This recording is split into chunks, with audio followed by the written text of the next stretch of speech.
she is the king of all sports. She's taken no athlete, no male athlete, no woman athlete, no one has ever taken a league and put the entire league on their back.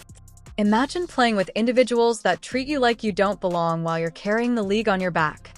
Since the WNBA All-Star voting just took place, let's get right to the point. Indeed, that has everyone talking. Not only journalists, not just fans. It makes fitting that Caitlin Clark, the most talked about rookie in recent memory, be selected as a starter for the All-Star game. With more than 1.29 million votes, she won the fan vote. Not only is that remarkable, it's unprecedented. Here's the twist, though. Although the players received praise from fans and even the media, they placed her as the 9th best guard. Let me reiterate that. The vote of the gamer, the individuals who actually share Caitlin Clark, was ranked 9th among the guards by the court alongside her. And we're meant to assume that's fair somehow. All-Star voting told us something, and it confirms exactly what we think. The other players in the league can't stand Caitlin Clark. I mean, it's baffling.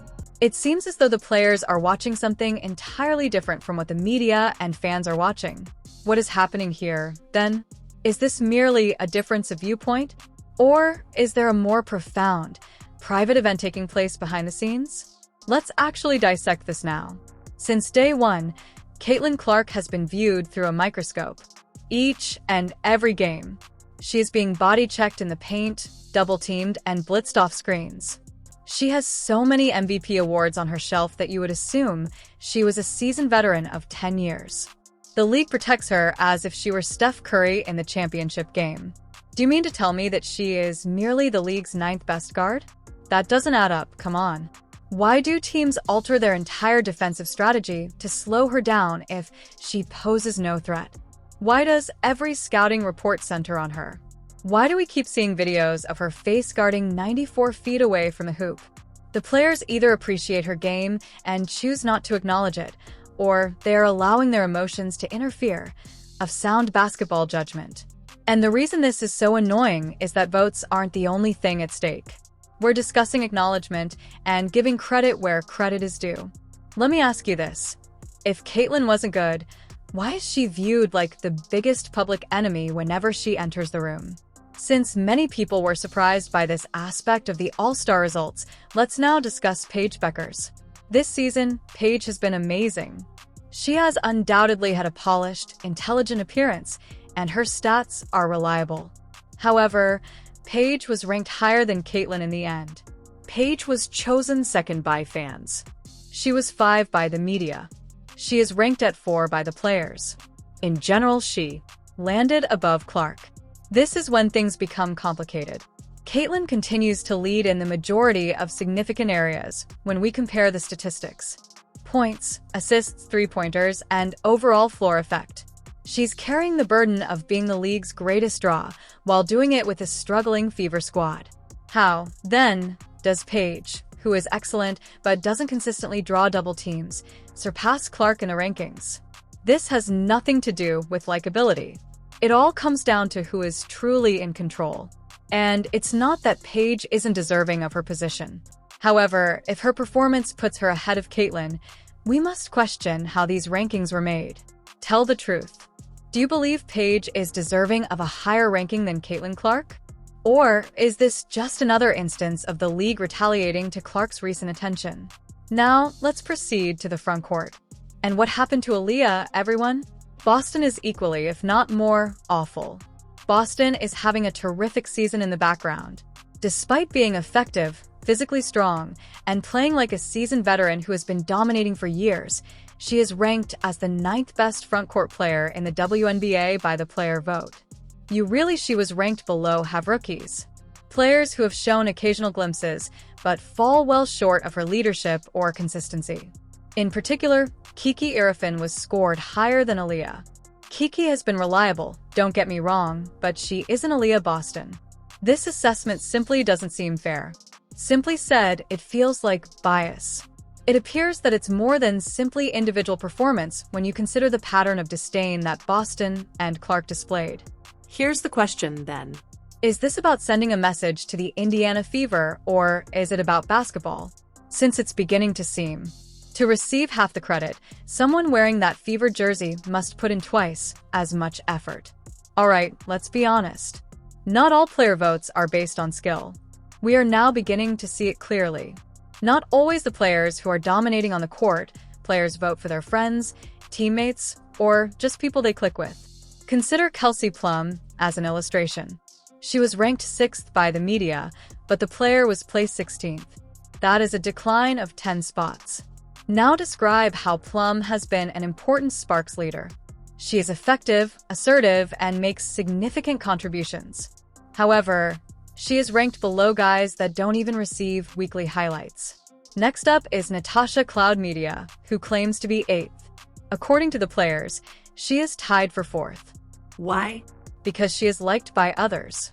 I understand that personality is important, but we must prioritize performance when it comes to All-Star. This merely demonstrates that the player casts a ballot. Who's in the crowd is the key. Regardless of your skill level, you will fall behind if you do not participate in the click. What do you think, then? Should the player vote be eliminated from the WNBA's All-Star rankings? Or does its bias mean that it still has value? Since the MVP race is where things become even more dramatic, let's change our focus. At the moment, it's essentially a race with two players. A.A. Wilson versus Naphaisa Collier. Collier has been really emotional lately. She is leading her team like a genuine MVP, controlling every stat line, and putting her all into all she does. She was ranked 2nd by the media. Players are 2nd, but fans are 1st. Even though, let's face it, A.A. hasn't been as dominant this season, she still holds the number 1 rank. I'm not arguing that A.A. is unworthy of love, though. Although Collier has long been the league's face, her stats speak for themselves if we're only considering this season when awarding MVPs. What are we voting on then? On this site, reputation or performance? Because, well, AJ wins if it's reputation. However, Naphaisa deserves more credit if the argument is about who is currently balling the hardest.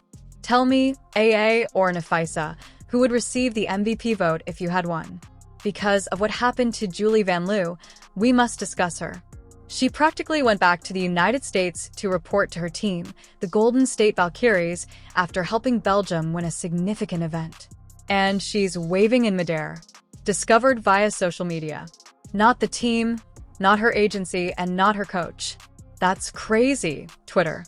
Furthermore, the WNBA is a business, but there is a method to show gamers that you value them. Julie should have been warned. To honor her WNBA promise, she just flew halfway around the world and represented her nation. Thanks to players like Caitlin Clark, the WNBA is achieving its goals of expansion, increased viewership, respect, and revenue. Here's the issue, though. It is impossible to expand a league while dismantling the individuals who brought it about. Asking fans to attend and then disregarding their votes is not acceptable. It is impossible to plead for media attention while silencing those who provide it. It cannot be referred to as sisterhood, then assign rankings to your peers as if they were in a high school popularity contest. The league seems to want all the perks of celebrity without having to deal with the awkward conversations that accompany it. The most thrilling WNBA season in years is currently underway, but it is being overshadowed by drama, jealousy, and pettiness. What are your thoughts? Will the WNBA be able to handle this level of stress? Or is it time for significant top-down change? Let's take it back home. There was more to this all-star scenario than just rejections. It was more than just Collier, Boston, or Clark. It has to do with something greater. It demonstrated to us that the WNBA is at a turning point. Either it enters this new period with openness, equity, and genuine respect, or it breaks down under its own weight. Because at the moment, players are perplexed, fans are angry, and the league appears unstable. Now what? Gamers must be truthful with themselves. Coaches must take the initiative. Fans will leave if this continues, so the league office needs to pay attention. Additionally, players like Caitlin Clark, who contribute millions to the league, may decide to pursue their skills elsewhere. I would like to know what you think the WNBA's true future holds. If this keeps up, development or self-destruction? Tell me in the comments section. If you got it this far, hit that like. I'll see you in the next one. Subscribe for more honest conversations.